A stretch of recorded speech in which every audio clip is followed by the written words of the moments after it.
என்னடா குணாக்கே குகை மாதிரி இருட்டா இருக்கு அப்படின்னு சொல்லிட்டு ஒருத்த போய் நின்னு பார்த்தா பாருங்க, தெரியாம விழுந்துட்டான். இன்னொருத்த காப்பாத்த போய் அவனும் குதிச்சிட்டான். பக்கத்திலே இருந்த எனக்கு அள்ளு விட்டுருச்சு. டேய் என்னடா இவனுங்க தேவையில்லாத வேலை பண்ணிட்டானுங்களே. இவனுங்க 2 பேர் வேற எங்க போனானுங்கன்னு தெரியல. கடவுளே, டேய் லூசு பாயலுகளா, அவனுங்க 2 பேரும் குகையில விண்டானுங்கடா. சீக்கிரமா கயிறை கொண்டு வாங்கடா. இந்த பக்கம் இப்படி இப்படி இப்படி போ போ போ போ போ போ. அந்த குகை எவ்வளவு ஆழம் இருந்தா அவனுங்க 2 பேரும் விழுந்துட்டு போற சத்தம் அப்படி கேக்குது. நம்ம கயிறு வேற அவ்வளவு தூரத்துக்கு எட்டுமா தெரியல. டே புடிச்சுக்கடா கோபாலே.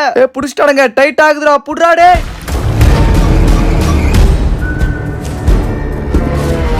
ஒரு 2 மணி நேரமா எப்படியோ முக்கி திணறி போராடி அவனுக்கு 2 பேத்தையும் மேல இழுத்துட்டு வந்துட்டோங்க.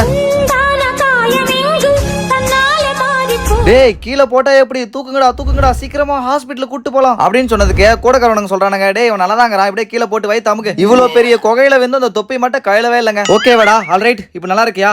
பா இப்பதான்டா சந்தோஷமா இருக்கு. மனிதன் உணர்வுக்குள்ளது மனித காதல் அல்ல, அதையும் தாண்டி புனிதமான